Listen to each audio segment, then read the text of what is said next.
lot of people, they say that there's no need for me to study X and Y and Z because AI can take my job. Well, I say no, it will never happen.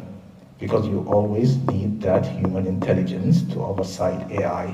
You can use AI to build your own business without needing anything. With AI, you can be a single-man company or single-woman company, or you can build your own company without the need for anyone else. So that's the opportunity, I think, the flip side of AI. Whatever you do here, make sure you become the go-to-go person in your field. Do not become substandard. If your aim is only, I want to just get money, salary, whatever's here, then you'll be the first one in the firing line, and AI will be the reason that you'll be fired. Knowledge isn't the differentiator, it's how you use the tools is a differentiator. So if someone has a certification in cybersecurity, has all the information in the world, and then someone else comes in and says, I can use these tools more efficiently, then that is a better cost benefit to the business than someone who doesn't know how to use these AI tools, but has the knowledge.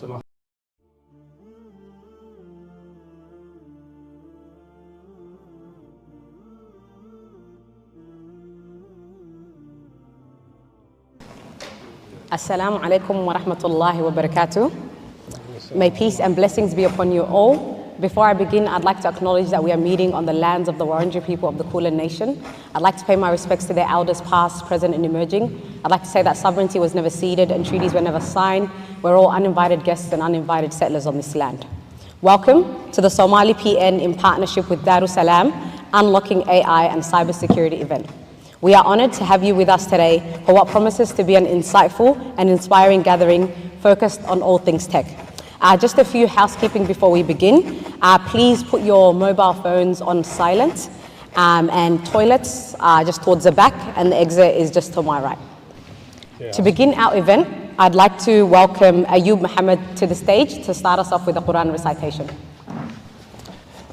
أعوذ بالله من الشيطان الرجيم لا يكلف الله نفسا إلا وسعها لها ما كسبت وعليها ما اكتسبت ربنا لا تؤاخذنا إن نسينا أو أخطأنا ربنا ولا تحمل علينا إصرا كما حملته على الذين من قبلنا ربنا ولا تحملنا ما لا طاقة لنا به واعف عنا واغفر لنا وارحمنا أنت مولانا فانصرنا على القوم الكافرين صدق الله العظيم.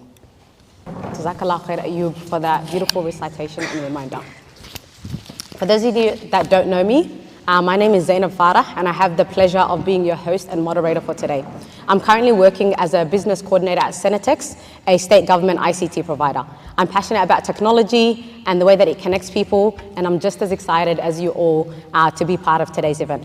Today, we're going to be hearing from a distinguished panel of Somali professionals from diverse technology backgrounds who are shaping the future through technology, innovation, and leadership. The session will include a panel discussion, then we'll break for dinner, and then we'll resume for a Q&A. So feel free to note down any questions that you have so that you're able to ask them during our Q&A session. Also for the Q&A, we'll be joined by Mohammed Abdi, a person from the education sector. So if you have any questions about like careers and education as well, save it for the Q&A. To start off, I'd love to introduce our speakers for today. Our first speaker is Ahmed Jama, a senior cloud engineer at NAB Australia, leading cloud and tech modernization initiatives with 16 years experience in telecoms and IT. Our second speaker for today is Ahmed Jabar, an education director of web development at Victoria University and founder of Worbkotic, an AI consultancy helping organizations automate workflows and adopt agentic AI. Our third speaker for tonight is Xamsse Mohammed, a cybersecurity specialist at Australia Post, who started his career at ANZ Global Markets in 2013 and then later pivoted into cybersecurity in 2019. Our last, but definitely not the least speaker, we've got Yusuf Osman, contributing to the Air Services Network Modernization Program. Yusuf has an astonishing ICT career that spans over 2 decades. So Jazakallah khair to each and every single one of you for agreeing to be a part of this discussion. I'm sure I'm and the audience are very excited to hear your insights and learn a lot from you. We'll get straight into the questions, inshallah. All right, so the first question, which I'd like every single one of you to answer, inshallah, I want to know a little bit, I want you to tell us a little bit about yourselves and what inspired you to pursue a career in tech. You can go in whatever order, inshallah. Yeah, my name's Xamsse. I'm in the cybersecurity space. All good. Yeah, been in there for about close to a decade now. Sorry, what was the question? So tell us a bit about yourself, so your journey, and then what inspired you to pursue tech. Journey. Went through the certs. Didn't go through formal education for security, that is. For cybersecurity, that is. My formal education is in economics. Went the economics degree in Monash University. Why I went to tech in cyber, funny enough, I was watching the TV show, some hacking TV show. And I thought that's pretty cool. So I went down that journey. Nothing, that was basically, I think the TV show was, if I can recall, it was one of those TV shows that basically was in cybersecurity related, so I thought that's interesting. So I went down the rabbit hole, did the certifications, applied for the jobs, and that's about it. It wasn't too difficult. Assalamu alaikum. My name is Ahmed Jama. Started my career, let us just start from my education. Started in Bachelor of Communication and Electronics Engineering. That was back in Malaysia. And finished my degree in 2006 and went into my postgraduate degree in University Malaya in Master of Engineering, specializing in telecom sector. I think maybe few of you might recognize Alcatel-Lucent. Maybe the old generation will know those mobiles. Now we talk about Samsung and Ericsson, but before that we had like Ericsson, Alcatel-Lucent and all these vendors. So my first job was with Alcatel-Lucent. They got awarded a contract to deliver the first WiMAX project in Asia Pacific when the 4G was starting up in this region. Then transitioned into different roles till I worked with ZTE, I think, which is Huawei, the competitor of Huawei, the Chinese vendor. They captured majority of the Asian Pacific market. Worked with them in a network modernization project, which was 4G. It was an $800 million contract, which was exciting. Setting up everything from the legacy network to the new network. Then from there, went into a few adventure in terms of business ventures that some of them they worked, some of them didn't work. Then COVID came in 2020. And I think the Australian government, they announced that they looking for certain professions, certain areas. And that's where the defense came with the idea of having the cyber warfare domain. And the cybersecurity was something that was picking up during that time, in 2020. I thought about it and I've realized actually that could be really a good space because telecom industry was changing that time. People, they were transitioning from having labor on the ground, professions on the ground, location-dependent technologies to location-independent technologies, and coming up with software-defined networks and everything that will be programmed. And I can see that in the future, telecom industry will just change. And this, you can see it here also in Australia that we had NBN, we had different projects, but then there's always issues with it. Then I started my cybersecurity journey with RMIT. I've done my graduate certificate in RMIT. And then at the same time, I think Dr. Mohammed Abdi, he's sitting here, he was also my lecturer in Melbourne Polytechnic. And a lot of people in Melbourne Polytechnic, they were like, why are you doing two courses at the same time? Like you're doing RMIT graduate certificate and Melbourne Polytechnic certificate 4. But the good thing about it is that universities will always give you a theoretical side of it, and then Melbourne Polytechnic will give you that hands-on experience, which is really good. Let me just be quick in that. I normally take long explaining things. Then went into, I've got an offer with Avanade, which is a company that is formed by Microsoft and Accenture.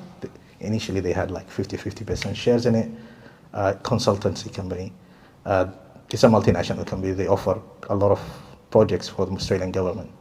Then transitioned into the cloud industry, and this is my current role with NAB as a senior cloud engineer. I think I'll stop there. Let me just hold it. Bismillah, assalamu alaikum wa rahmatullah. I feel like I'm on this one, so I'm trying to summarize 20 years of experience into less than 5 minutes. Let me address the main question: what inspired you, or what made you go into technology? Having issues with the microphone before we started, that was my curiosity. What made communication, what makes communication go through the wire, and how is it possible? That was the starting point, thinking about how come a wire, not only normal wire, but not every wire can go through our voices. You can't talk to someone in Europe, Africa, whatever it is here. What makes that? What is possible?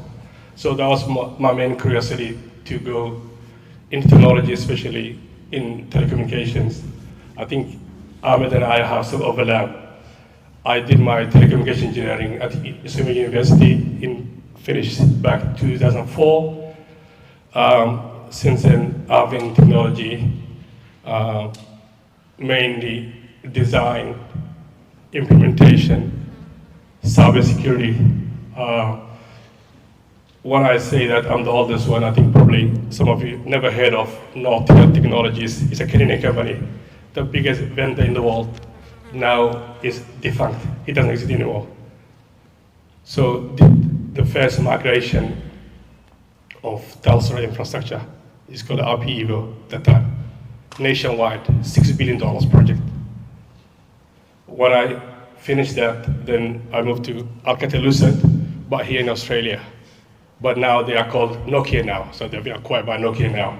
So that shows you how fast technology changes, how fast companies come and go. And that's what keep all of us not asleep at night, because always you have to, keep abreast of the new technologies, otherwise you will become a defunct. So after that, after Lucent, I moved to defense project again, another 10 billion projects, transforming the entire defense infrastructure across the board, including the global sites. Then, just before my current position, I was in EY, cybersecurity lead, upgrading the defense infrastructure from a security perspective, given that the threat that Australia is facing from diverse adversarial countries as well as individuals.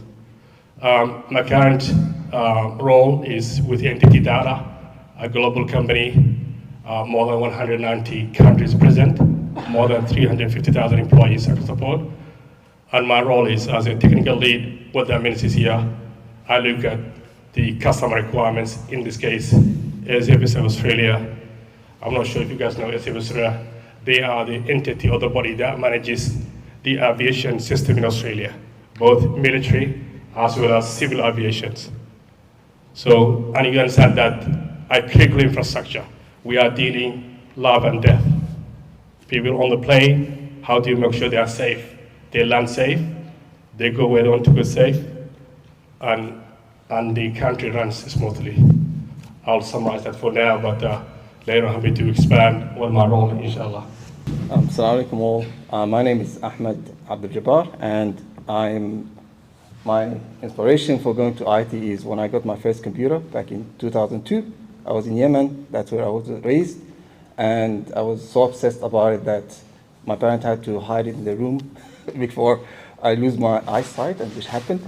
And after that, I went to Malaysia after I graduated high school, and my first job in Yemen was actually graphic design. So immediately after high school, I was so obsessed with IT that I went into work as graphic designer in Yemen for 1 year, and then I went to Malaysia, same uni as Ahmed and Ahmed Ismail. So I know them from Malaysia. So that's where I did my bachelor degree as well as my master degree in IT. And then I went to Saudi Arabia. I worked in Riyadh for Security University there for 3 years. And I came to Australia on a skilled visa back in 2014. And I started my first job at Curtin University in Perth and spent 1 year there.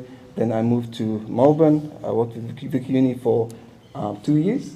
And then I went to my own business as a consultancy. So I worked with the Department of Finance, managing 300 plus websites or Australian government websites. And for 4 years, I worked on my own as a consultant. And then now I'm back to Vic Uni as Associate Director of Web Development. So I'm managing a team of 8. So we take care of all the things related to the university website, online presence, marketing. And yeah, it's been an interesting journey from Yemen, Malaysia, Riyadh, and here. So I think all that just driven by my love to IT and my obsession with it. And I think the key thing for me is just I love solving problems in general and building things. So this is what got me to graphic design, and this is what got me now to my role of managing people. From, you know, it's a different role, but I'm learning a lot because managing machines is a bit easier than managing people. But at the end of the day, I think it's all experience that I can build and to just do some valuable thing and contribute to the society. That's the center of my journey so far. Jazakallah khair. Thank you all for giving us a bit of insight. I think I can project. Are you able to hear me? All right, perfect. So thank you all for giving us a little bit of insight into your journeys. I think something that really echoed throughout is a passion for technology and a sense of curiosity, which I'm sure a lot of people in the audience can resonate with. My first question is for you, Yusuf. You said you've had over 2 decades of experience, right? 20 years ago, the IT landscape was probably very different to what it is today. What are the biggest challenges you faced early on in your career, and how did you overcome them? Good question.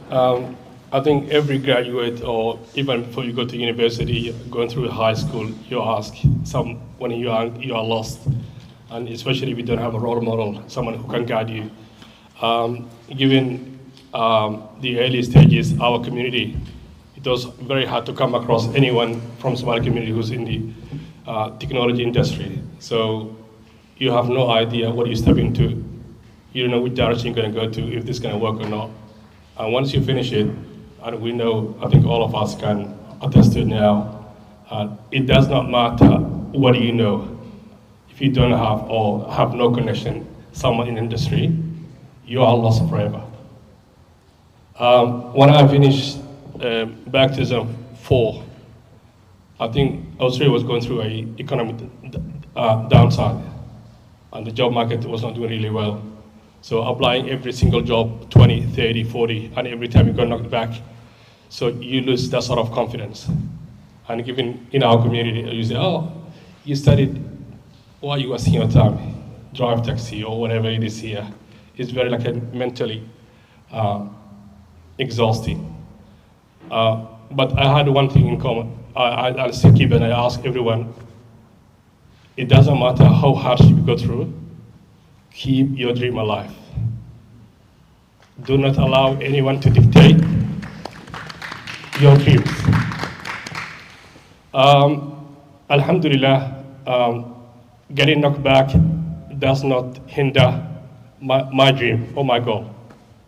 And eventually, with the help of Allah, I managed to get into the industry.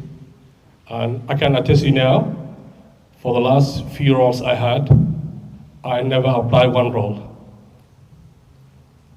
Never applied. And this is, if you build your career and people trust you, trust me, It doesn't matter who you are, whether you're black or white, Muslim, Chinese, whatever you are.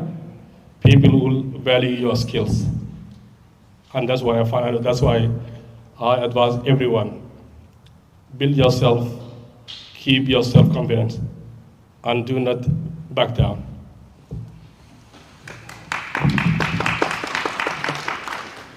Jazakallah khair, Yusuf. I want to ask the next question to Ahmed, Jabar. We've got two Ahmeds in the audience, in the panel, so I have to be very clear who I'm talking to. Nowadays, I think a lot of people, even though you think you want to do something, there's a sense of imposter syndrome.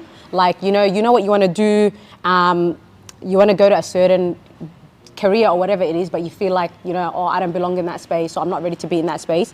Growing up, did you ever imagine that you'd be working in AI, you'd be leading, as you said, being in a senior role, leading a team of 8 people? If you did and if you didn't, what sort of helped you believe that was possible, and how did you go through that?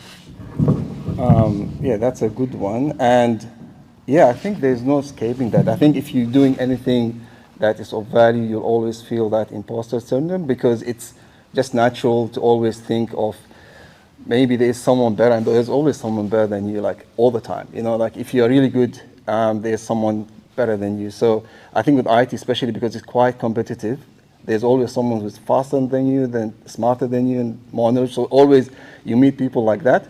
And what I noticed is, and what I was lucky and being faced into is always I worked with teams that are very smart.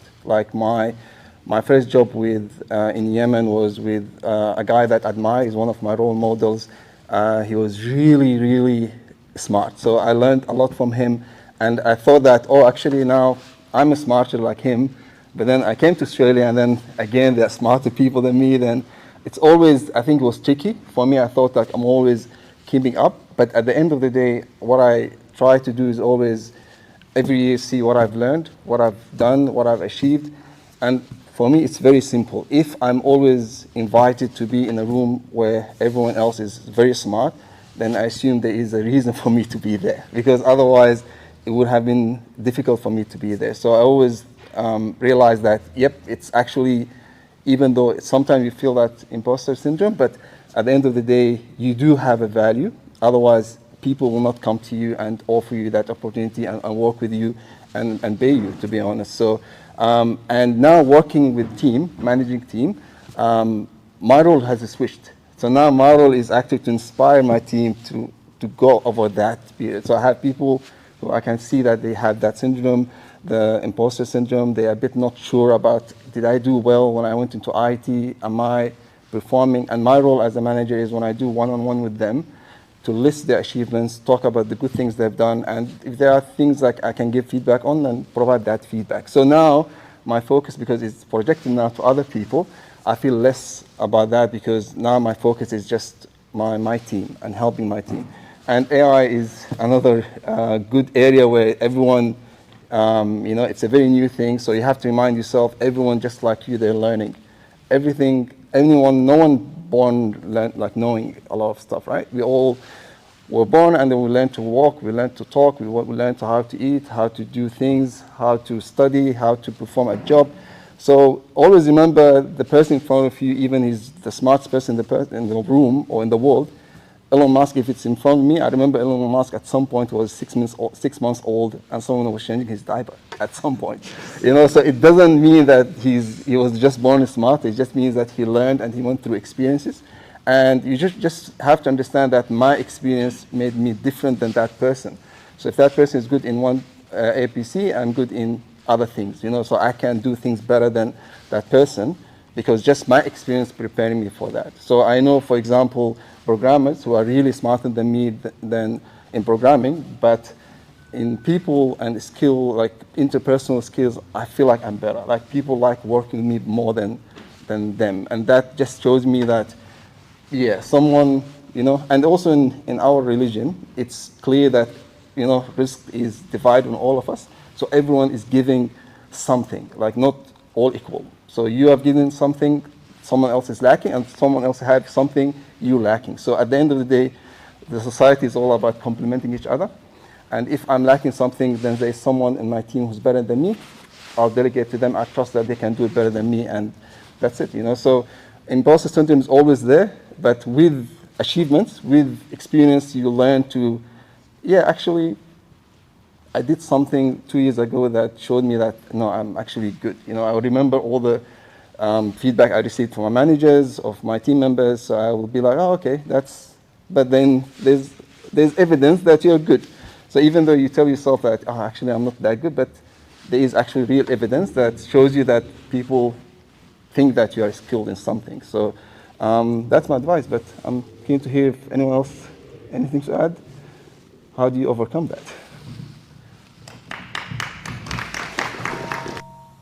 Okay, the challenge for a new graduate going into the industry itself, I'll just give you my story. When I first graduated, I set a target for myself that I have to apply 40 applications a day. So every day I'll have that routine in my life. I'll wake up in the morning, have my breakfast, have the whole day. So I'll navigate through different applications and different job ads. And that target has to be met every day. Now, in the context of Malaysia, it's very challenging because preferences goes to the local people. So now you are an outsider and you are competing with everyone else, but you need to prove yourself. The success comes from having routine activities embedded within your lifestyle, no matter what you do. Whether if you are applying for a job or you want to get fit or anything else that you want to do in your life.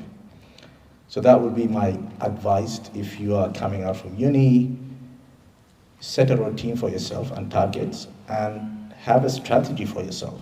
Where do you want to be?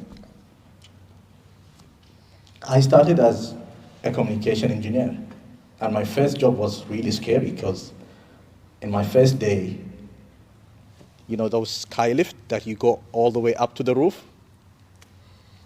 That skylift came, and then they were like, you need to go up to the roof and you need to fix that radio station. And from a recent graduate, someone telling you that you just need to go all the way up there, 5 levels, with the skylift, there's no safety there in Malaysia. But then that taught me that I need to navigate through challenges because the aim was you're outside, you always try to learn something, and that's how you're gonna have value. You need to move up the value chain. As you go, you acquire knowledge. People will see you, you'll be visible, and you need to keep doing that. And the same thing that when I went to cybersecurity, for example, going to a consultancy environment is challenging because the concept there, if you are good, you are assigned projects. Or else, you gotta be on the bench and you need to do certifications.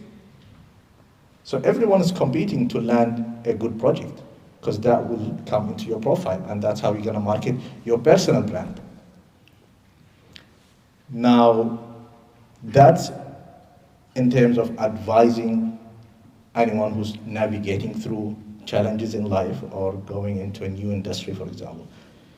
I'll give you an example. Cybersecurity industry, they don't need someone who's always good in programming or IT. And that's what I found out. One of my colleagues, she was a teacher. She went into cybersecurity. Then when I asked her, I was like, you are coming from the education sector and you're going to the cybersecurity. But then she said, the person who hired her found that basically she looks at issues from a different point of view. Not very technical, but then the cyber world, the cybersecurity domain itself, it's looking for people from different backgrounds, different way of thinking, because the threat is not black and white. If you are a teacher, you can be a cybersecurity expert tomorrow. Take him for example. You had an economic background, but now he's leading in his field. And that tells you a lot. So that's my advice. I think I'll stop there. I'll give it to you then. Given you obviously started off in economics and then you pivoted into cybersecurity through courses, there are obviously a lot of people who are in a different field and want to transition into the tech space. You know, they're hearing a lot about technology, they're probably intrigued, they want to try something new. What advice would you give to them, especially the ones that think it's a bit too late, you know? Everything's changing, technology is at a great height at the moment. What sort of advice would you give to someone that's trying to make that transition? And in addition to that as well, what sort of advice would you give them in terms of staying consistent and being able to, you know, learn on your own, not through formal education? If the person's not in university, I would say don't go to university. I mean, in terms of certifications, because what uni teaches you is probably 10 years behind the market. And that was before AI kicked in somehow. So if this was 2010, then maybe go to university, do your 4-year degree. But in today's society, I mean, like, if you're in university, then finish it.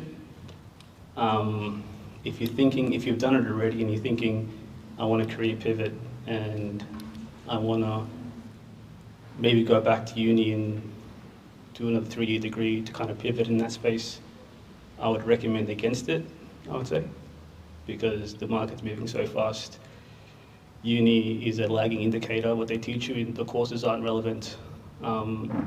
Experience is more relevant than the subjects that you probably forget halfway through you've done it. So one thing that I found for me was, you know, industry relevant certifications. So when I was interviewing, Speak up.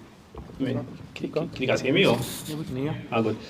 Yeah, so when I was interviewing, my interviews were half trying to get the job, but also half trying to learn what the market is asking for. So, so when I was interviewing, I was asking people, what's the market? Where's the market at? I mean, so I can understand what certifications to go for. So when I did the certification, which was the AWS security certification back in 2018-19, cloud security was obviously a hot thing. And if I went down the path of going to university and doing a 4-year degree, the market would be moved on. So the AWS cloud security certification at that time was pretty hands-on, industry specific, highly contextualized, and that's basically what got me through the door somehow. So if I had to do it all over again today, I mean, obviously I might not go down AWS path. I'll probably go down, if I had to go do it all over again today, I'll probably figure out how to use these new tools that are coming into the market, like the co-pilots of the world, and not necessarily learn cybersecurity, but learn how to use these tools to teach me cybersecurity. So I think going forward, knowledge isn't the differentiator, it's how you use the tools is a differentiator. So if someone has a certification in cybersecurity, has all the information in the world, and then someone else comes in and says, I can use these tools, more efficiently, then that is a better cost benefit to the business than someone who doesn't know how to use these AI tools, but has the knowledge. So the knowledge isn't as important as it is going forward. It's how to use these tools that will amplify and multiply your benefit to the company.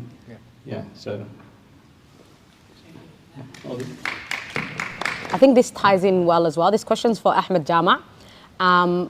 What are the most in-demand skills in the tech industry today, and how can someone start learning them?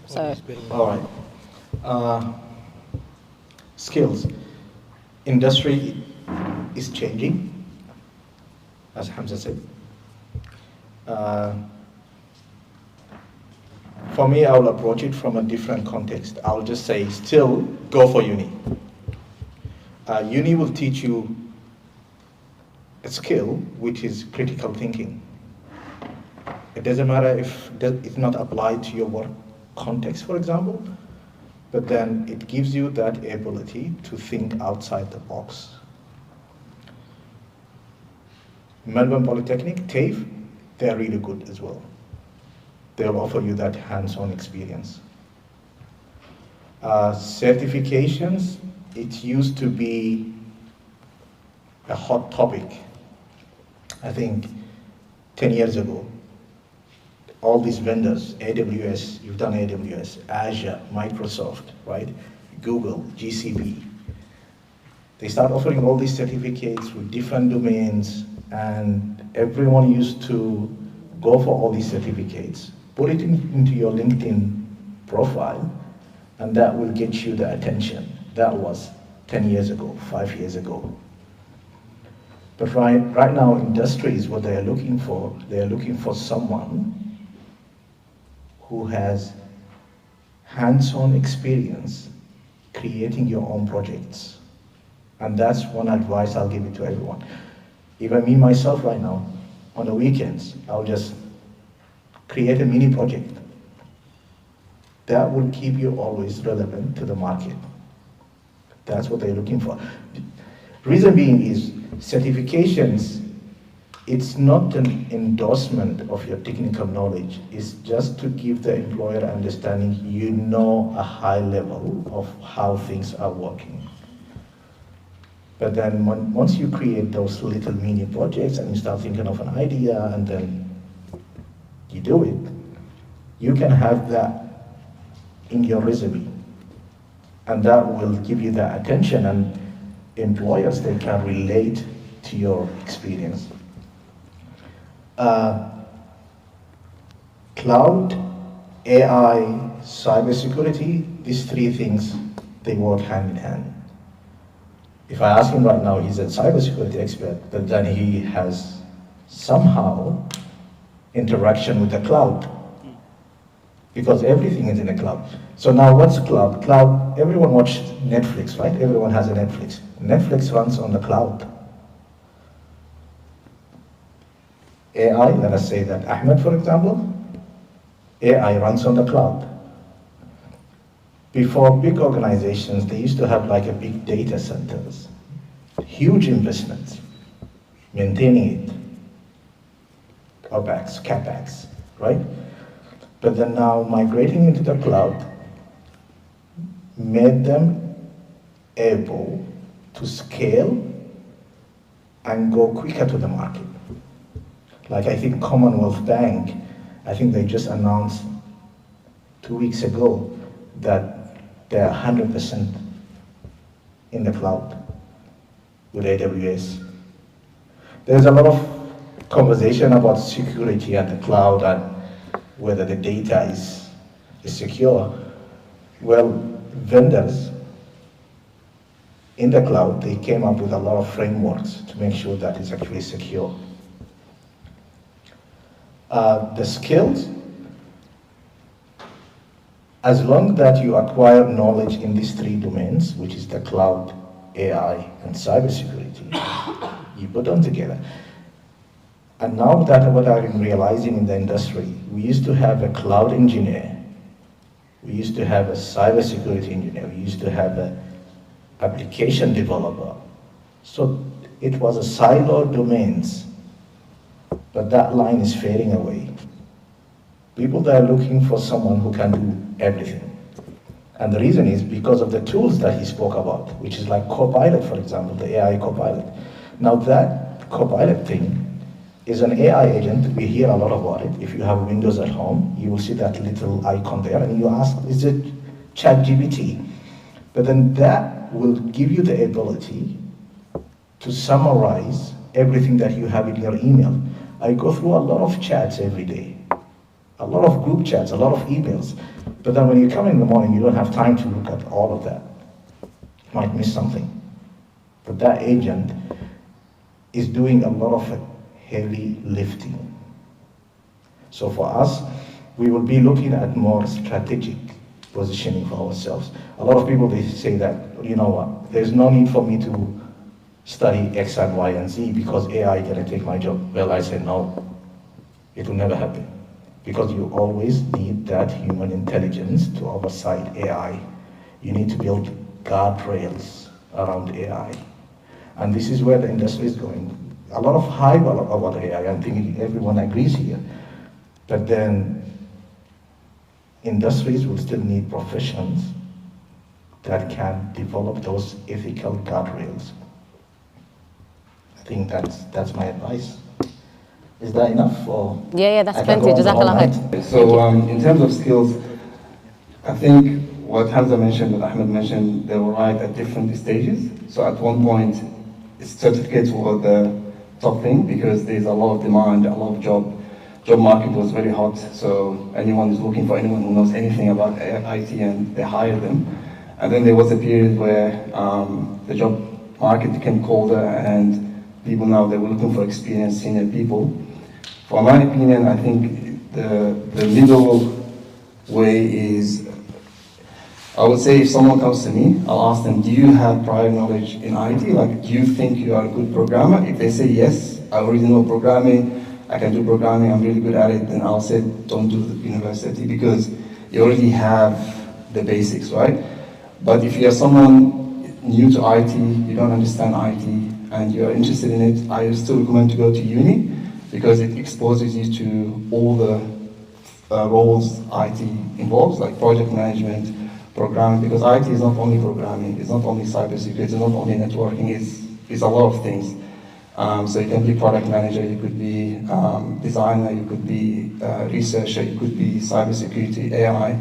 So what I would recommend is to go to uni so you understand everything on general level, and then when you graduate, then focus on certification, because then you have your pathway, you know that I'm really good at programming, then I'll continue in programming, I'll continue in cybersecurity based on what made you feel excited, you know, because at the end of the day, IT is a very big field, so not everyone can do anything. So for me, I like programming, so I went into programming, but I have my brother who's also in IT, but he went for team management and process engineering, so it's different people. And with AI, it's even more challenging. So now I think in the market, we are looking for generalist people who can do a lot more things, because I think specific roles, definitely AI will take over. Like if there's a role you're doing that is very specific, very documented, it has a very clear process, automatically that will be automated.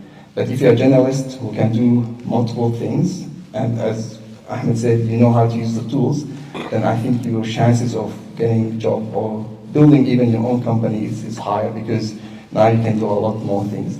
So I would say, see how you do, and see where you're starting from. If you already love programming, let's say you're someone who loves gaming, and part of it you learned how to code a little bit, you know how to use WordPress or anything like that to publish something, then yes, don't go to uni, don't waste your time, because you already have enough, and you know that you like programming. But if you are still new, and you still want to find your way, go to uni, because it's 3 years, and within these 3 years you get exposed to a lot more things. And unis are updating their curriculums. So now a lot of unis do projects as part of the course. So I'm doing now Master in AI, and every subject I'm taking, it's a project-based subject. So I'm doing projects after projects. So I'm learning, I found myself interested in AI. I went to uni because I want to see the different areas of AI, like computer vision, machine learning, and not only the AI I know, which is the AI of business. So that's really what I would recommend, and yeah, back to you. All right, the next question I have is for Yusuf. You mentioned before about the importance of connections. Did you have any, Yusuf, any mentors or role models that helped you throughout your career, and what role did they play in your success? As I said before, initially, it is was sheer luck, unluck at the time that when I graduated. The market was really down, and nobody from our community was in the industry. Yes, initially I struggled, to be honest. Then after I get in the industry, I have to prove myself. Then it slowly built. my networking sphere. And look, when you start your career, if you ask help, people are willing to share what they know. That's what I found.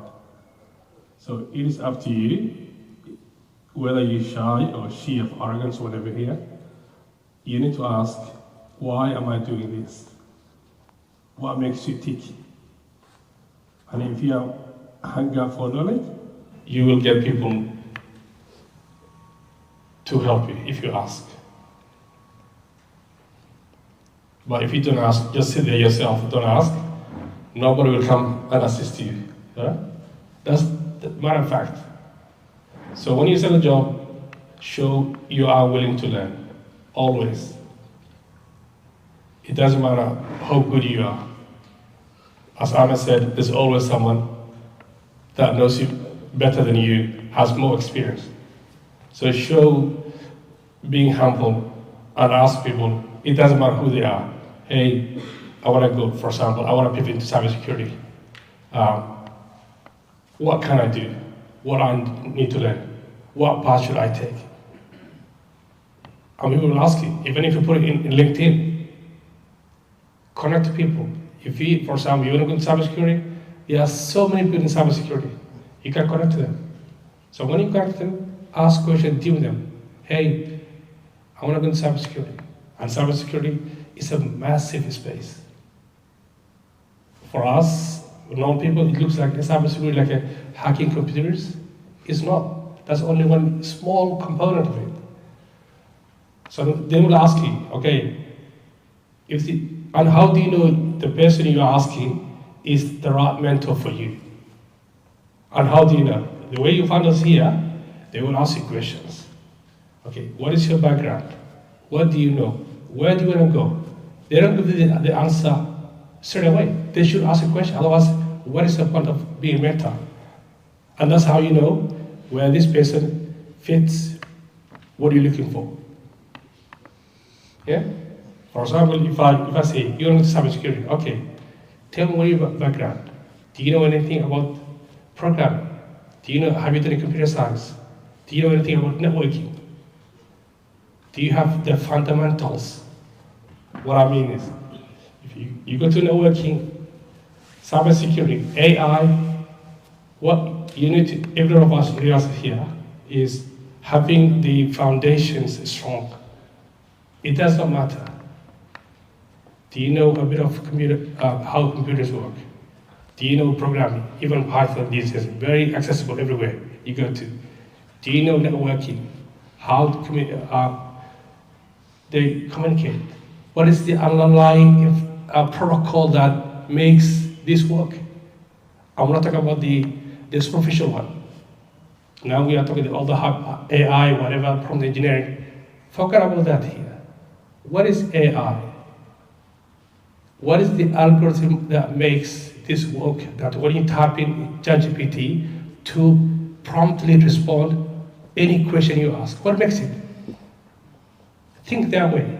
So that's what we need to learn first. Even it means at the basic level. And that's what Ahmed was saying, and I agree that you need to start somewhere. And whether you go to university or TAFE, you need to have first, and they will give you the structure and the discipline. But at the same time, outside of uni or work, you have to study. Whether it is an hour before you sleep, or an hour before you go to work, or on the weekend, you need to do side projects. Make sure your foundations are strong. Otherwise, no point of flip-flopping, go everywhere. And people will pick up. And don't be jack for all. Make sure you are good at one area, and you can always pivot to other areas. That's my advice. Yeah. The next question is for Xamsse. What's one mistake you see beginners in the cybersecurity industry making, and how can it be avoided? By the way, some good advice here. I mean, even for me personally, I'm taking some mental notes. So thanks for the advice, guys. personally. So I think mistakes, I'm not sure in the sense that there are mistakes like in maybe focusing too much on the technical aspect. They're thinking that they have to be at a certain level to apply for jobs, or they have to have a certain level of certifications or certain level of qualifications, or so in their minds they're thinking they might not be fully there, or I have to finish my degree to apply for a job, or I have to understand a particular tech stack to have value in the market. Like you don't know the job market, you don't know who's hiring for what. A lot of hires are based on connection. So your hiring manager might just like you somehow. So to answer your question, I think people might delay testing the market. So if you have some experience or some skill set, apply for jobs. Let the market see where you are. If you get no hits, then that tells you there's some work to do.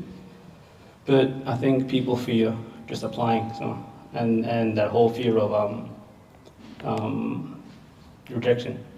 So maybe leaving it too late, and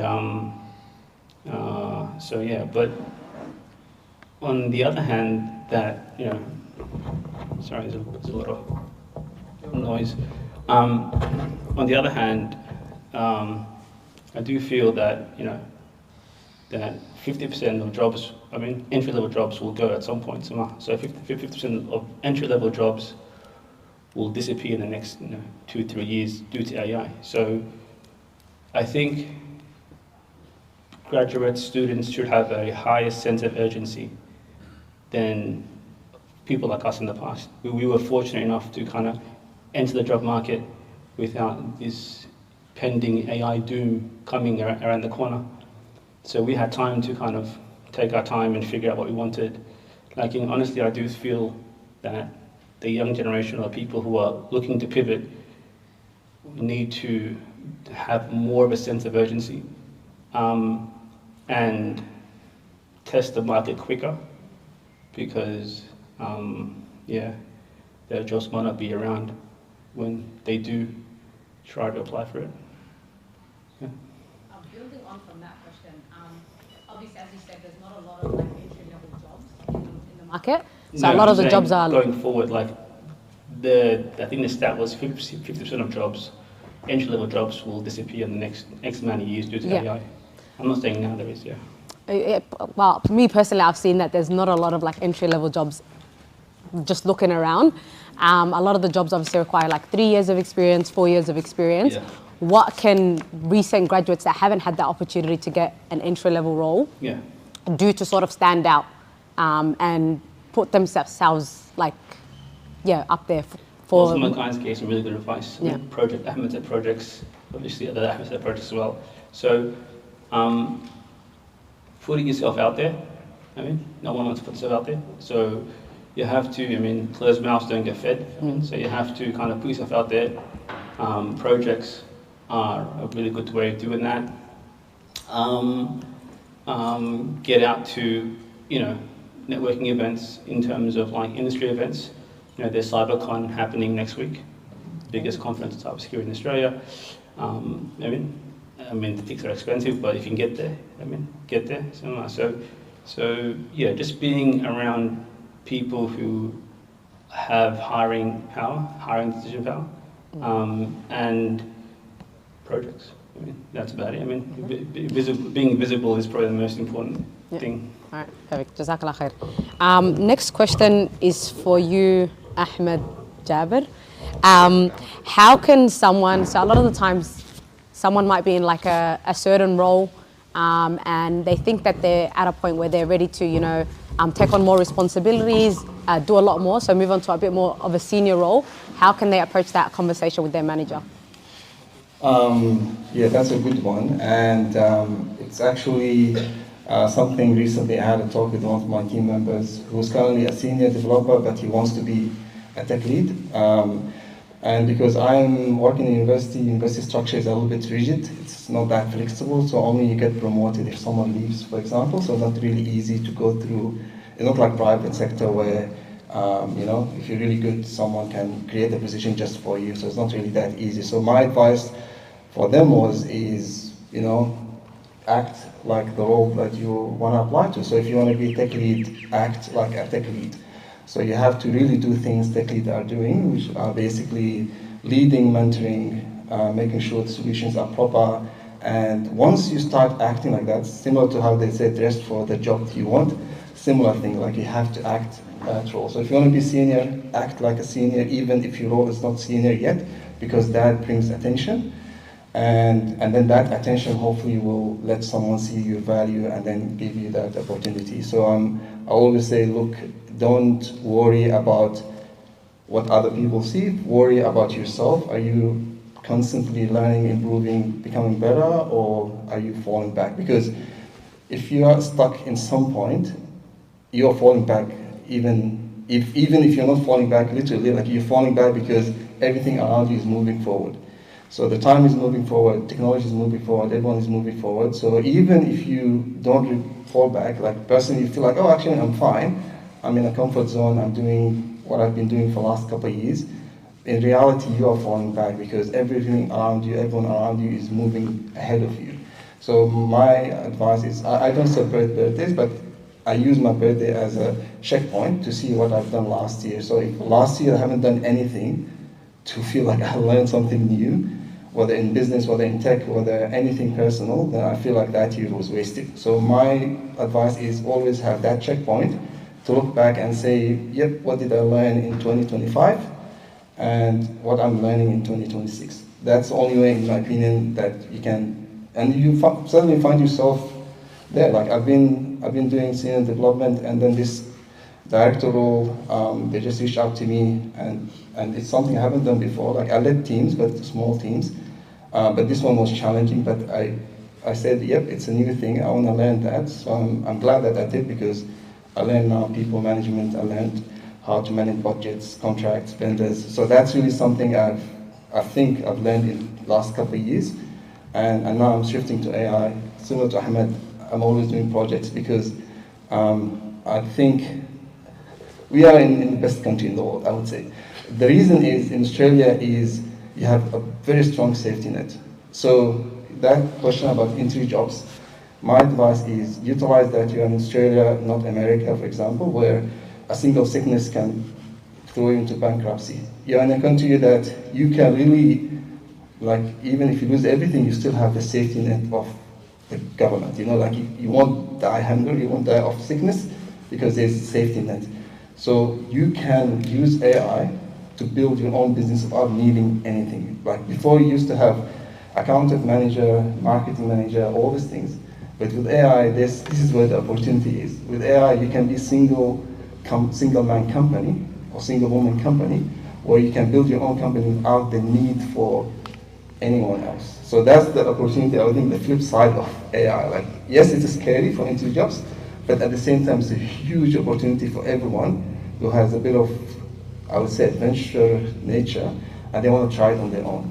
And Australia is the best way to do that. The best place to be to do this is in Australia, because at the end of the day, you just know that you won't be out homeless, or I know there's homeless crisis, but if you have still the drive and if you play it smartly, you can work. There's a lot of works in other jobs like Uber, Coles, Woolworth. You can do that and still have a side and build your own project. So don't wait and see when the entry jobs are coming back or what will happen to the future. Make your own future, because AI can help you do that. So that's where I see a lot of people still fearful of AI, but they don't see the opportunity of AI, which is you can do everything yourself. And that's my advice. All right. Next question is for the other Ahmed Jama. What are roles in tech that are beyond software and the traditional common pathways that people are exposed to? So what are certain tech roles that are not very common that people can look into and find out more about. Okay, let us start for entry-level jobs. Yep. There are opportunities out there, I would say. Reason being is you've got the ATO office, for example, you've got Commonwealth, NAB, ANZ, or name it any public sector, private sector. They've got every year a program for recent graduates. It's there. If you log into any public sector, for example, and it will be the ASD and ATO mostly, they will have those roles. And then in the private sector, they actually offer intern jobs. So now if you apply for these jobs, I think that the conditions for these roles are for you to land that opportunity is for you to be a recent graduate. Aim for that if you are able to get it. And then once you get in there, remember one thing, that everyone is competing on that position. So you need to be a self-starter. You need to make sure that you are out there and visible.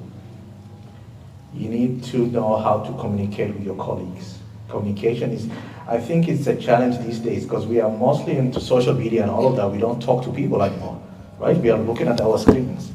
So now when you get to the workplace, for example, you will have issues dealing with people.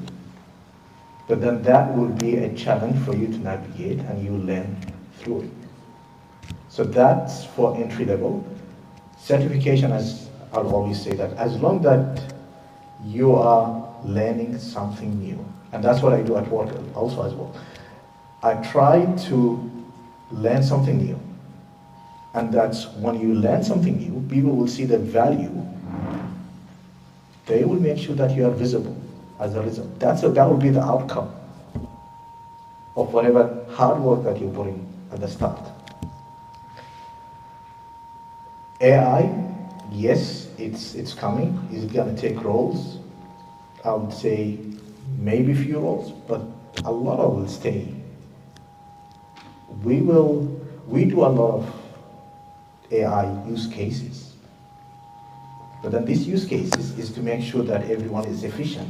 Processes are efficient. We are automating things, as Ahmed said, right? We are going through it quickly. That will free up a lot of time for you to think strategically.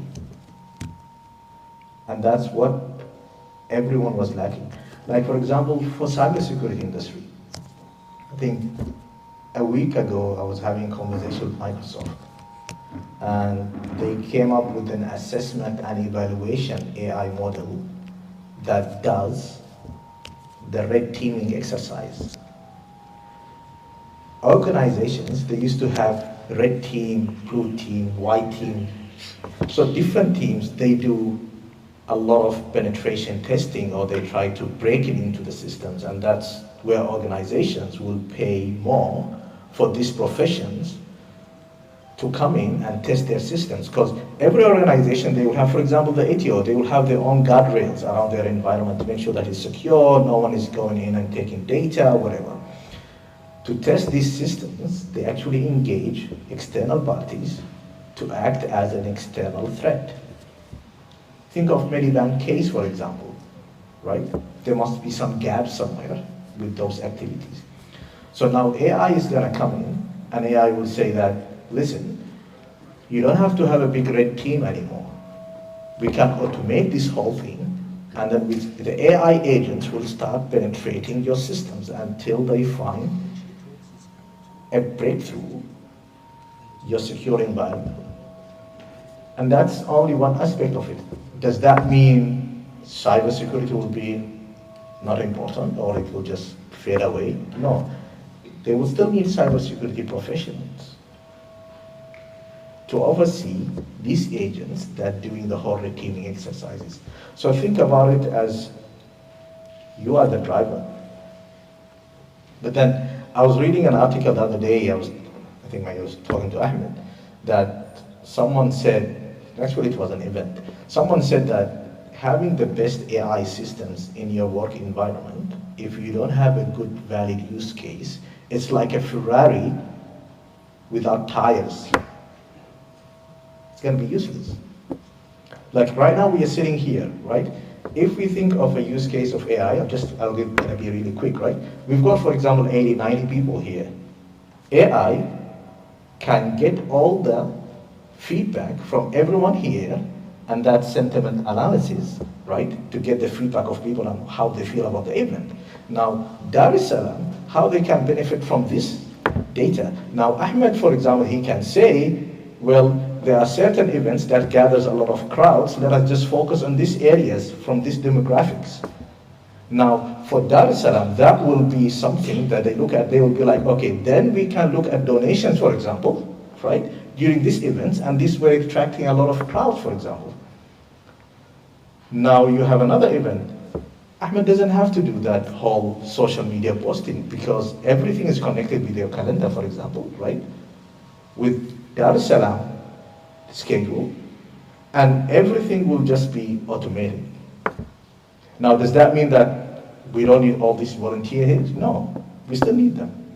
But then this AI thing just gave us additional tool to understand our business and our environment better.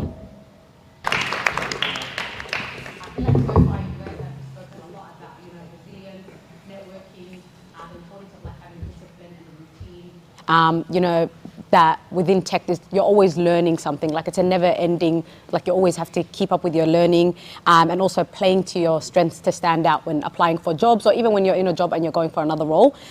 Just to close the panel off, can I get every single speaker, inshallah, just to give one advice that you want to leave the audience with?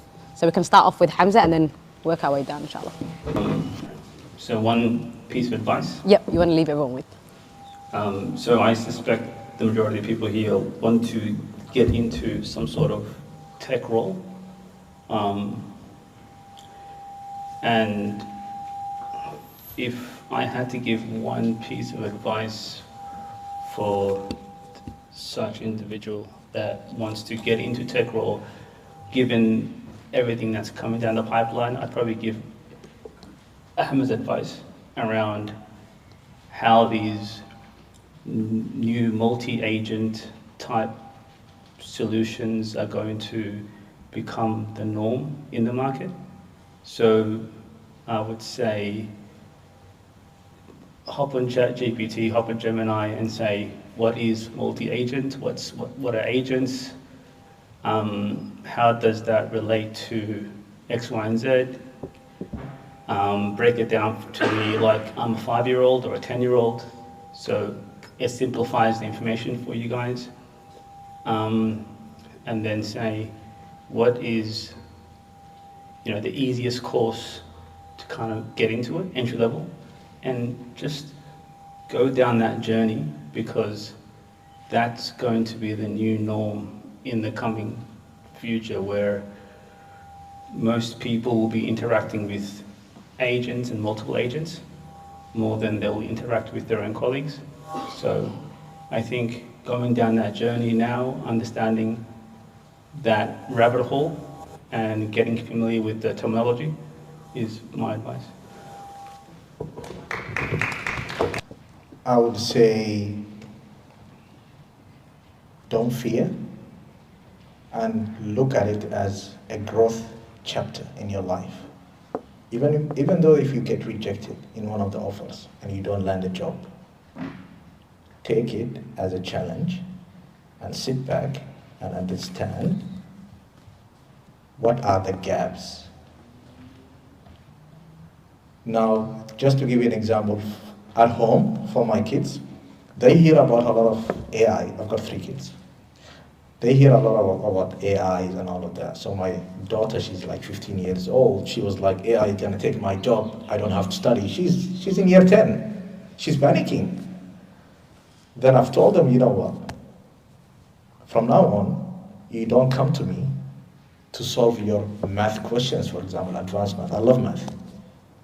Then I start forcing them to go and ask ChatGPT.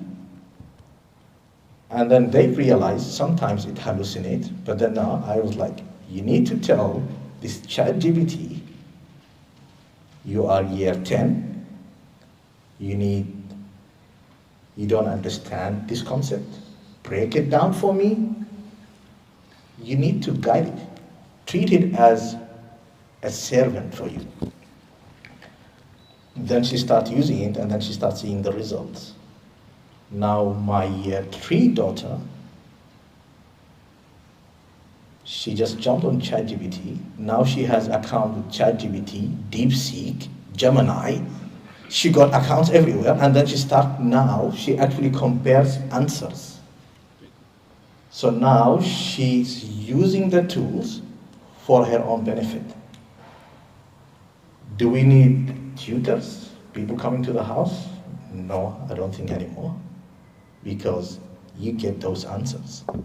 And schools will go through that advancement in the way they deliver teachings, because there is a lack of teachers, and we know. Every school is looking for teachers. But then eventually schools will start shifting into a model where they give the iPad to kids and you start learning yourself. And I think there is a school in US that actually they implemented. It's an AI school. So now they don't have teachers. Now the teachers are there to teach the kids social skills, life skills. But then you won't have a teacher that teaching the kids math anymore, because everything is through the tablet, and the AI will understand the strength and the weakness and is tailored to that kid. Well, we can argue whether that would be a good, sustainable concept in the future. Maybe yes, maybe no. But still, using these tools to make sure that you are achieving good outcomes. And the last piece of advice is face challenges. You will love it. You might feel you're scared, you're fearing it, but then once you go through the first challenge, you will understand your strength. And make sure that you develop a personal brand for yourself. People can tell who you are. Like, for example, we've got a common colleague. I was speaking to him. I never met Xamsse before. It's the first time. We met maybe before. That's why when I looked at him today, he looked familiar. He was like, yeah, I look familiar too. I don't know where I met you, but we've got a common colleague. And we never met. We just found out, I think, 3 weeks ago. So that's a network now. Now we are building our network right now. So networking is another aspect of it. And YouTube is really a good resource of learning things, and it's for free. Every content creator, they are creating different content in whatever that you want. What you can do, for example, if you don't understand a concept, type it in YouTube, watch the video. If you don't get it, go to ChatGPT, ask a lot of questions. If you don't get it, subscribe to Udemy. Each course, if you want to do, is only $20. And it's really good courses out there. And it teaches you actually life, not specifically life skills, but AI projects, for example, cloud projects, cybersecurity projects, and it only costs you $20 for that knowledge.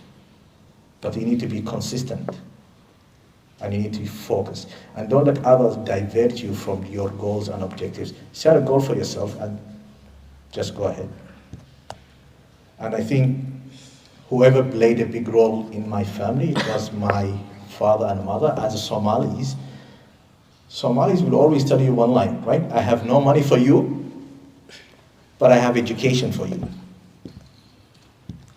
And it's all yours. So education is the last thing. And I think I should stop there. I think it's very hard to gauge what advice I would give, given that the differences, I don't know, the audience, everyone, and you need to tailor that to us, you go to individual basis, but given that we are under the AI cybersecurity context, and I kindly differ with due respect that what Ahmed said in terms of AI and whatever it is here. And the reason I say is, think AI as a tool, All right? First of all, for example, if you go to ChatGPT, as he said rightfully, you need to ask the right questions, i.e. you have to learn prompt engineering. The second one is, how do you verify the answer you get is the correct one if you're learning something new? You can't tell. At least you need to have the basic, the foundation covered first. Otherwise, you might feeding yourself the wrong information. So I would still suggest go through the normal education system. Yes, sometimes universities are behind if you're doing 4 years for some degrees, given the fast changing pace of the technology. That's lagging behind. But that allows you to build your foundations. But the two fundamental things, if you are staying or going to technologies, you need to have two things. One is curiosity. What drives you? Why are you going to here? And are you willing for the next 20, 30 years of your life, keep learning every single day? Are you willing to do that? If the answer is no, you need to think about it before it's too late. That's what I would say. The second one I would say here, they say to master anything in life, it takes 10,000 hours. 10,000 hours. If you spend, for sure, without any distractions, you will be an expert in that field. Try that and be consistent. And what Ahmed said is, don't wait until it's over 1 year. Have a balance check every single week. Have a target to say, this week, every single day, 30 minutes, 40 minutes, I want to study this area. And by the end of the week, go back and check, have you met your goals for that week? And make sure you improve yourself every day, even 1% of your life. Whether it is in relationship, finance, business, education, whatever is here, you are improving every single day. And whatever you do here, make sure you become the go-to-go person in your field. Do not become substandard, i.e., if your aim is only, I want to just get money, salary, whatever is here, then you'll be the first one in the firing line, and AI will be the reason that you'll be fired. Make sure you'll be the last person to go out of the office. That's my advice. Thank you. The first point is, if, let's say, like most people I've seen who wants to go into IT, they two groups. One is fresh graduates, or fresh high school graduates, they want to go into IT. And the first group is someone who's already, they have a career like Xamsse, and then they switch to IT. So if you're a fresh graduate, I would recommend to start with certificates, certificate 3, and then go to diploma, just because you want to see how you feel with IT. Don't spend 3 years, 4 years in university. Start with certificates and then go to diploma, because the time is the same. You'll end up at the same time, graduate at the same time, but at least gives you some kind of like experience, which is 6 months, for example, to see how you do with IT. So that's for fresh graduates. For someone who wants to switch career, my advice is, if you already have a career, see how IT is used in that career and try to specialize it. Don't waste your experience. So if you already had 5 years experience as, let's say, a nurse, don't go IT programming, go and do health informatics, for example, because that is something that you can build your experience in hospitals, and then add on top of it IT. If you are in engineering, don't go and do programming from zero. See what kind of tools engineers use in IT and then build on top of that.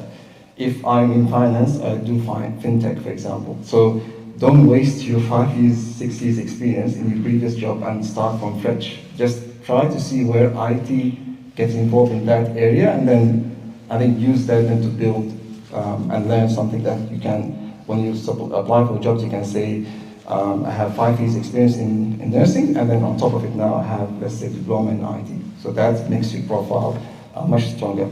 Second advice is, Don't let your job define you. Focus on, we're all doing IT, but at the end of the day, IT is for me, it's just a tool. It's just something to reach my life goals. So think of what's your life, like design your life basically, like where I want to be, what I want to do, and then use IT or any other field to reach that. Don't focus on the job because the job is just a job, at the end of the day. So I use IT because it gives me flexibility. I like it because I can work from home. I have flexibility to work from overseas, no issue. I can find a job anywhere because my job doesn't require me to go to office. So that's a lifestyle decision that helps me, and that's what makes me focus, because this is ultimately, it's not about just job, it's about how I want to live my life. And I would like everyone to really think of that start, because that will really eliminate a lot of other choices that won't help you reach there. Because at the end of the day, it's your life. And the final thing is, someone mentioned at some point, I heard somewhere, you can switch career every 7 years. So in your entire lifetime, you can actually switch careers 3 times, like 7 years, and then you can do another career 7 years, another career 7 years. So don't think that you're stuck. Like if you find yourself not liking IT, honestly find something else. No issue there, because you still can be excelling in something else. And as you can change your career 3 times in your lifetime, and even more if God gives you long life. So it's really all about making sure that your life determines your choices. It's not the other way around. Not because IT jobs are the best that I go for IT. No, that's the wrong way of thinking about it. It's like, what is my life? Where I want to be? Let's say if I'm a mom, I want to stay at home, then IT makes sense because it gives you that flexibility. But if I'm someone who I'm an extrovert, I like to go and meet people, then look for an office job. Something that meets your lifestyle and your personality. That's my general advice. Thank you. Just came into my head. New roles, I think you asked about new roles in the future and what people should look at. We've been talking about AI and cloud and cybersecurity. I think 2 domains. The network is out. So basically 2 domains, if we look at it, a lot of organizations right now, they have no issue implementing IE solutions. It's out there, it's ready. Vendors would have it all. I think they fear about security and how secure is this AI and can we control it.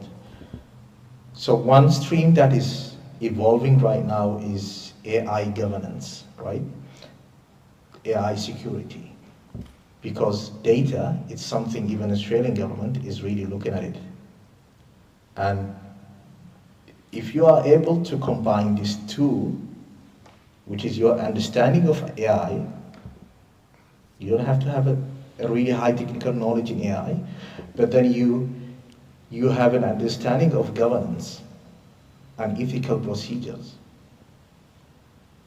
If you can combine these 2, I feel you will land a job, because that's the gap in the market. Because the hype is all about technical. Like I sent him a picture the other day. There was like 2 doors. One door, on top of it was written builders, and that's the AI builders, right? Everyone's trying to develop an app, do something, and you see a lot of people queuing up on that section. But then on the other side, it was the AI users. But there is no one there. Because everyone right now is just focusing on just getting solutions out there.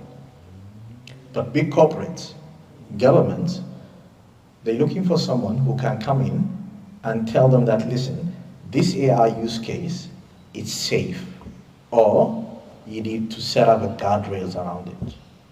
Because this whole AI agents is not something within our control, it's something with someone else's control.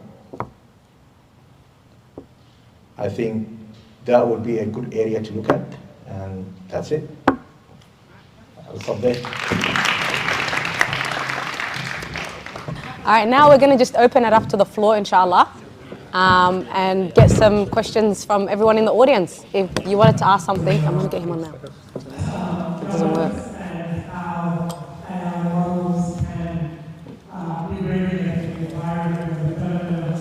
I cannot hear.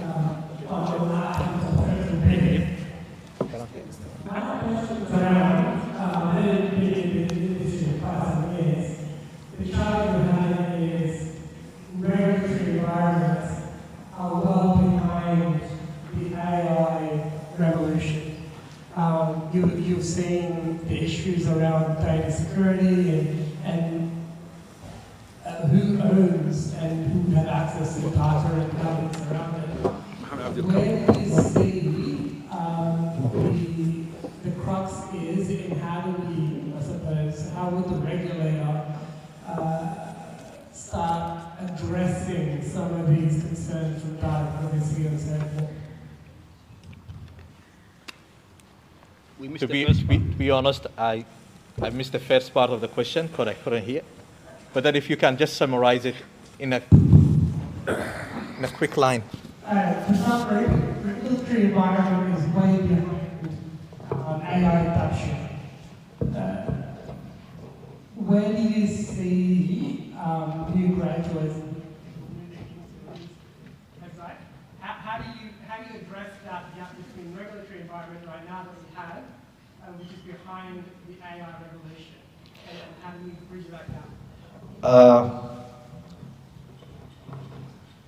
Right now, even like big vendors, like I work closely with Microsoft, they are coming up with a lot of frameworks that these frameworks looks at the AI model itself, and then there is a responsible use of AI concept that they came up with, where it has to be fair, where it has to be secure, for example, right?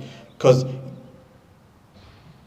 the individual that creating those AI models, we don't know if they have biases in their head.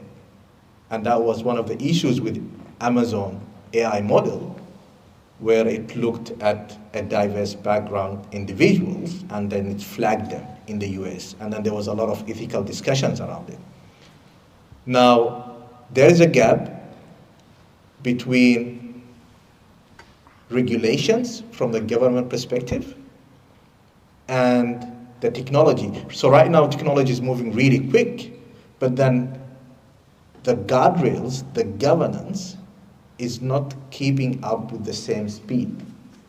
And that's the gap that I'm seeing right now. That's why I said, in the future, in the next 2-3 years, definitely the market will need someone who has an understanding of both sides.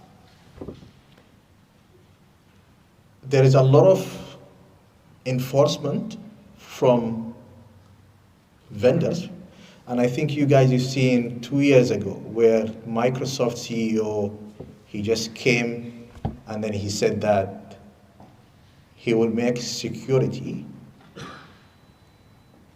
the main focus of Microsoft. And this is where they start changing a lot of features. There was a lot of features where some of the component in the cloud, it comes with the public access by default, and the expectation for the user is to turn off that feature. But now, because the framework is ready, they work with different parties in the industry, they call that concept secure by default. So by default, when you're getting these products, they already secure, they were tested, and then they were released into the market. So now AI is going through the same path. They're releasing features, they're releasing models, but then did we do all the testing in these models? Do we know what that model is capable of doing? How do we control this model? Because you don't want to create something that you're not able to control the outcome of it. It was, I think a week ago, or last week, there was an issue with the government getting a report from AI report by Deloitte, which is a consultancy firm, right? And then they said that that report was AI generated. There was a lot of errors in citations, and that report cost 400K.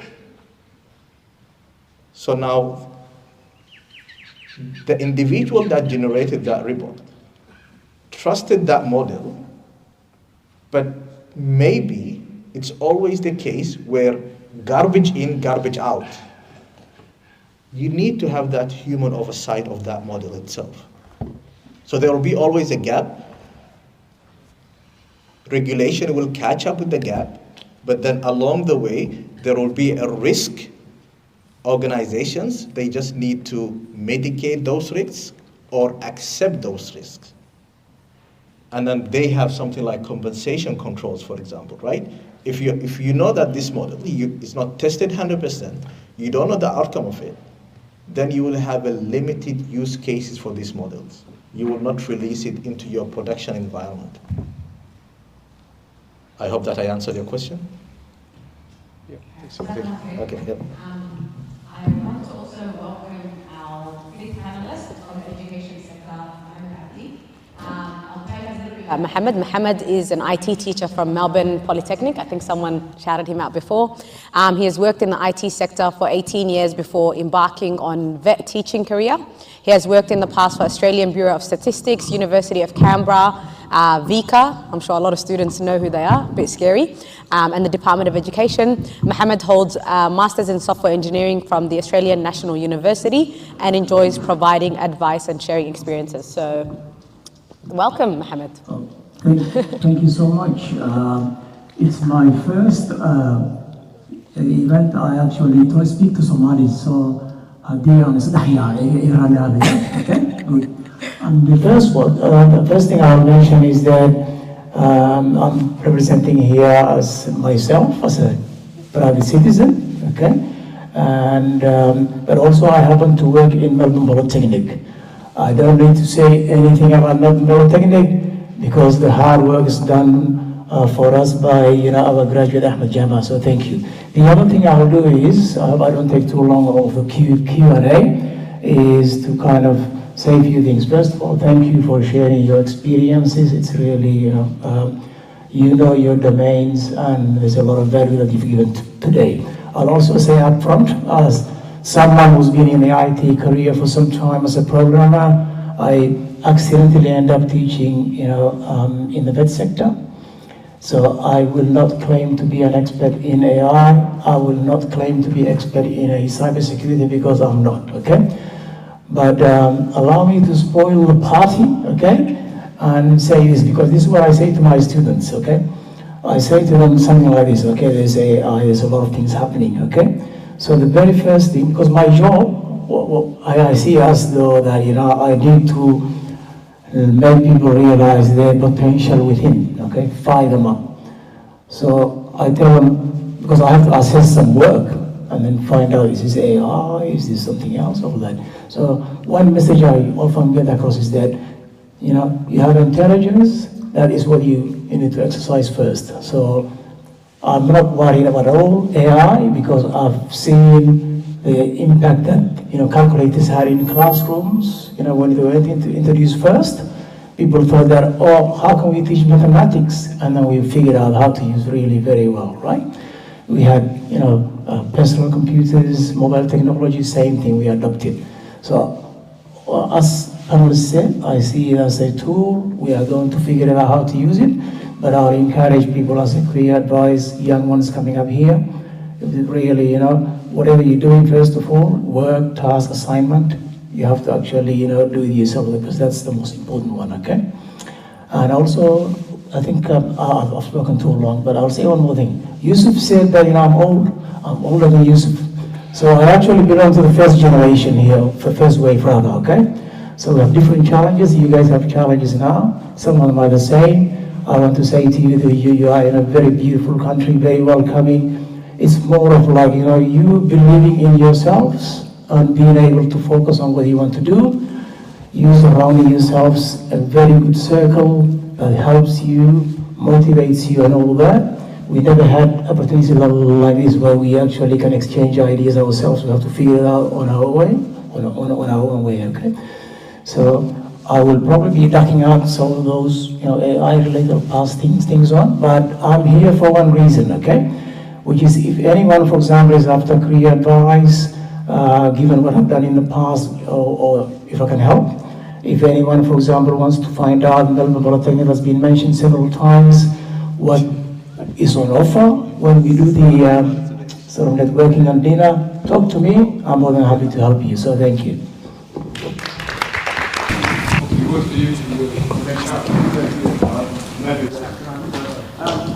Just to follow on, can I, Gary Williams' mother, can I? Oh, that's for the recording. Oh, it's for the camera. Oh, I see. So,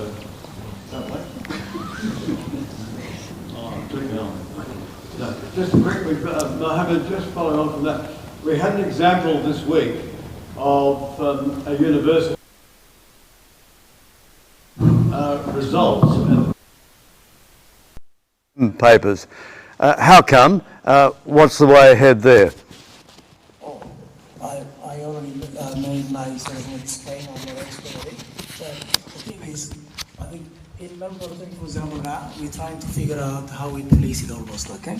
Because we really want to. Is it working again? Yeah, it's all working. So our goal is to actually develop, students who have competency, skills, something to offer. Students who can actually meet the demand of industry and all that. So if we have graduates who can, do work when they have AI, we'll be in big trouble, okay? So in our case, we have software tools that can help us, give us similarities of particular submission and what it is. But the vet sector, I am actually, we are a bit privileged because it's a competence-based system. So in other words, as a trainer myself, I have to actually make the decision that this person develop the competency required for the specific unit. So if someone gives me, amazing thing that I think they haven't done themselves, then I have the entitlement to actually sit down with them and ask questions. And some of the tasks that we do deliberately, if we're worried about AI, we add presentations, role play, and things like that, okay? So just to make sure that we have other ways of assessing. So to answer your question, we haven't figured out how to deal with AI, but we have other checks where we will actually interview, ask questions to verify the work that the person has submitted. Actually, they have done themselves and they understand the concepts behind it.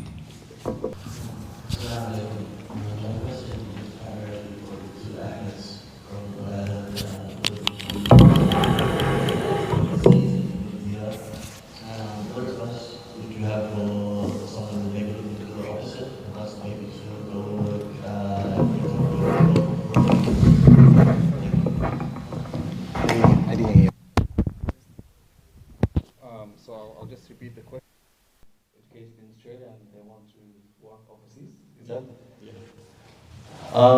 So in my opinion, I think Australian degree, of course, it's really well respected overseas. So I think it depends on your field as well as your, I would say, openness to explore opportunities overseas. I'll be honest with you, I worked in Saudi Arabia for 3 years and with my Somali passport, and it was a really good experience, but I came to Australia because at the end of the day, I felt like I was not going anywhere, basically. So there, I think you'll be a bit, unless you have personal reasons, that's something else. But for career, I would say start here first. Build 4, 3, 5 years of experience, and then only move overseas. If you're a fresh graduate and you move overseas, you lose a lot, in my opinion, because there the market is not as competitive, as advanced as what's in Australia. So if you have the experience, 5 years, 6 years of experience, and you want to go overseas, then I think one thing you have to think of is basically, the cost of migrating to overseas, what you will lose Like here, for example, you have super and all these things. So it's really not that straightforward. But what I would recommend a lot of people is, and this is something I've done, I was consultant. I went to Turkey, I stayed 1 year, and I was working for Australian company from Turkey for 1 year. It was a bit challenging. I used to wake up at 2 a.m. to start work, but I still make it manage because I was thinking that's a way to. So what's your goal? Like, are you moving there for personal reasons, family reasons? And then based on that, make that decision. But you have awesome opportunity here. Get that experience here. Don't leave Australia unless you have 4 or 5 years of experience, because there you will definitely not get as much experience as here. So that's my recommendation. Don't start from overseas, start from here first. Just give it to me. I would say don't move, stay here. Now, why? That question, right? When you move outside, you are competing with a lot of people. Your chances of landing a job, it will be maybe 0.001. Like, take an example, Dubai, for example, right? Everyone says that, Habibi, come to Dubai, right? We hear it on social media. Everyone goes to Dubai. You have a lot of professions from all over the world. I know my sister recently moved there from the UK. Everyone in her organization, they are from the UK. So everyone from the UK is migrating to Dubai, and they've got a lot of experience there in the UK because of the economy issues there in the UK and leaving the EU, of course. Now, opportunities within the EU is getting slimmer these days, and everyone's just going overseas. Like, exactly the way you're thinking, everyone else is thinking. But then, it's a good advice that Ahmed gave you. You start here, because the experience that you get in Australia is highly valuable overseas. And one of the things that you have here in Australia, you've got the concept of work-life balance.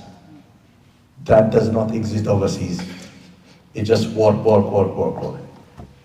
And that's a reality. So if you have a family, I would just say that stay here unless there is pressing issues for you to move. Get a good experience, build your network. Like the CEO of, I think you guys know the airline, Etihad Airways, right? Etihad Airways comes to Melbourne. The CEO of Etihad Airways, he was from Australia, Michael Douglas. What happened to him? He gained all his experience here in Australia. He went to the Middle East, he became the CEO of a major airline. Few years there, now he moved to Saudi Arabia because the government wants to set up a new airline called Riyadh Air. Now he's the CEO of Riyadh Air. So now the value and the experience that he got here took him a long way. So make use of the environment that you have here. Make use of the network that you have here, the education system that is, the government is providing support for courses or majors in the universities where there is a lack of skills. Like if you say that I'm going to go study music, they might not fund it anymore because it's going to be economy-driven majors. So what the economy needs, what the government needs, these are the courses that you should eye. Although that we get a lot of migrants every year and everyone talk about it, we get 300,000, 500,000, but still there's a shortage because every sector is just evolving. So start here, benefit from the environment that you have, you know the context, you know the culture, you know the back, you have the family, you have everyone here. Then maybe 5-6 years, go try. I went recently to, I think, Abu Dhabi, UAE, and my friends, they were telling me apply for a job. And I was like, okay, let me try, see if that can work. There's no work-life balance. From a half-an-hour conversation, I knew this is not right. So we are in a good country. It's a good place. There is plenty of opportunities. We just need to navigate it. And you will land a job, inshallah. You just need to keep on trying and seek, be good to your parents. I would say that. Because you need their blessings for you to land a good job. I think I'll end it there. Start the panel. What was your motivation? Can you hear me? What was your motivation for learning AI? Thank you. And my motivation was really to, because I want my team to have opportunities as well.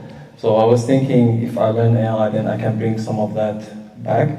So what I ended up doing is, first of all, I used AI for my own development workflow, helping me with coding, and then I went a bit in depth. And then after a while, I find a lot of people asking me about questions in AI, like reaching out to me, like, oh, how we do this. And I introduced the first AI application at Victoria University, and that I posted on LinkedIn and people saw that, and I started getting questions, and that's where I felt there is an opportunity for me to make a business. And this is again a life design decision, because lifestyle design decision, because I'm thinking with that, then I'll have even more flexibility than what I have now. So that's when I decided to make it officially my next target to learn. So I started with projects. So I'm doing now projects with small companies, helping them with AI. And every day there's new things. It's really hard to keep up, but at the end of the day, I'm thinking there is a big value for you to learn this, because this is where everything is going. So at least if you know how to use it, then this will give you a lot of opportunity. So what I'm doing now, I'm learning, and then I'll bring that to my team, because I want my team to also have that exposure. And then from there, also trying to start up my own consultancy with AI. So yeah, I just started using it. As Yusuf said, it's good to ask, like, how is it working? Like, what makes it work? And as Ahmed also mentioned, there is always a need to have security practice, so I have to understand what's going on in the background of the AI. And the big push will be anyway for every government or every country to have something called sovereign AI, so where your AI is your own. So India is doing it, China is doing it, Australia is doing it, so all the governments, they know AI is the next thing where everyone is competing in, So to be in Australia and to be in that part of learning how things is using, then it gives you that exposure, and then you hopefully be open to other opportunities. You find some opportunities, because I think all people use AI, but not that many understand the underlying. So that's why I went also for my degree, because I want to understand it in depth.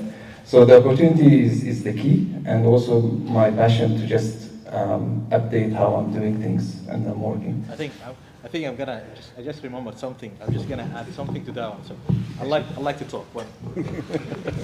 So it just came to my head that there was a report about AI, and everyone is building a data center, right? Because all these AIs models need to be living in a data center to do the whole processing. One guy commented, he said, well, tradies will get a lot of opportunities right now because everyone is building a data center. You need electricians right now. You need people who does the cabling. You need some people who knows how to construct the whole. Remember when we had the NBN project, like everyone became a contractor of NBN, everyone wants to go through the NBN. Data centers will be the same thing, and it's coming. Because every country is building their capability of hosting their own AI, and you need data centers. So if you're thinking of becoming an electrician, do it.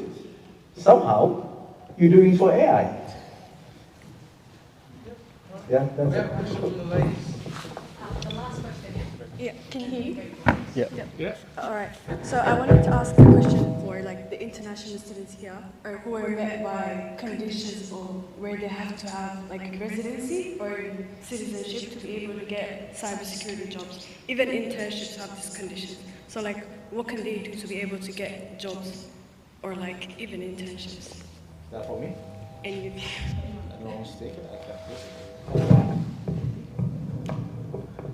I think you're talking about getting to cybersecurity, yeah? So the question is which area of cybersecurity you are getting into and which organizations are. So there are, for example, is it international students? Yes, yeah, for international students. Okay. So again, that depends. For example, if you want to get into cybersecurity in government-related organizations, from my experience, there is no, you won't get, unless you are a citizen of Australia. For example, even some area, not only you have to be an Australian citizen, but you have to go through security clearance. And that's what I'm concerned. Sometimes they check your life from the day you are born, if they have your history, or if you're from Somali, whatever is here. And that's what I've gone through, for example. So I'm an Australian citizen, but I have to go through a lot of security clearance, waited 2 years, so many interviews. That's all about if you are working in a sensitive area, you are dealing some government-related entities. But if you are working other company, for example, Telstra or whatever it is here, that issue might not exist. But again, it depends which role you're applying, but I would say try to get into cybersecurity where you don't have to go that stringent process, even if it is entry role. Yes, you're international, but if your skills are required, the company will find a way to get you. I think sorry, just let me just add, sorry. For that international student question, right? And I understand what he's saying, because you need a certain level of security clearance. It goes from basic, negative NV1, negative vetting 2, and then positive vetting. I think the Prime Minister has it, right? So you've got levels there. As he said, which is correct, defense, if you want to go into defense projects, you won't get it, because it's one of the requirements for you to have a negative vetting clearance. What does that mean is, any changes in your life, you need to report it. If you take a loan, you need to report it. If you travel, you need to report it, right? But then that's the process of it. But then there is another security clearance, which is the basic, which does not require a lot of requirements on the top, which is the NV1. But you have to be citizen, so even that. You can be a citizen on the basic one, but I think some organization, they will give you some sort of access, not to certain data. You're still gonna get a job, but then you won't have access to certain areas. It's fine. I would advise, as he said, don't go for government roles. If you are an international student and seeking experience, go for private sector roles, because the whole security clearance is not there. Yeah, that's it. Can I add one small thing?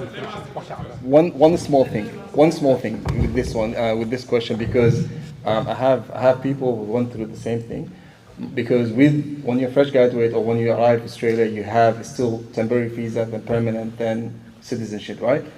Each stage you have to be managing expectation. So when you're temporary, hustle, do anything, woolwork, calls, whatever, survive.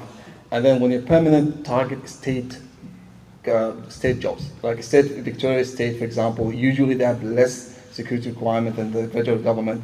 And then when you're citizen, then you can go to the federal. So each stage, just deal with what we have and focus at each stage. Like when you're a temporary resident, focus on being permanent. That means getting any skill, any experience that makes you eligible for permanency.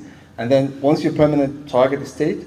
Because even I think for private companies, it's hard to get a job if you are not permanent resident. So you have to start from there, get permanent residence, go for state government, then go for federal, and then when you're a citizen, then you're set. I've seen a colleague of mine from India, and he worked in Shell fuel station for 2 years while he was a permanent, while he's temporary resident, he was a student, and then he got the permit, and then he became, he went in testing, test expert, and then when he became citizen, now he actually went to cybersecurity. So he went, like he just survived, and that's the idea, just survive, and then once you have the requirement, then just up your game. Okay. Assalamu alaikum. I think that we have discussed it, or you have talked a lot about how the tech student or how what will be. But I think that there is one point that you missed, the tech business of our community. If there is any suggestion that you will give us, me, myself, I have a tech company. I established a marketplace for online marketplace for the last years. It's like it works like Amazon, Temu, Shein. I established this for Somali community, for the business owners, because as you know, most of our business community, they are not present in online, and I was doing online business for the last couple of years. And I developed this for the recently. It's alhamdulillah, it's already the market, and already there's a lot of vendors. But my point is, what advice or what you think that how can we improve in our Somali community or our Muslim community for tech businesses?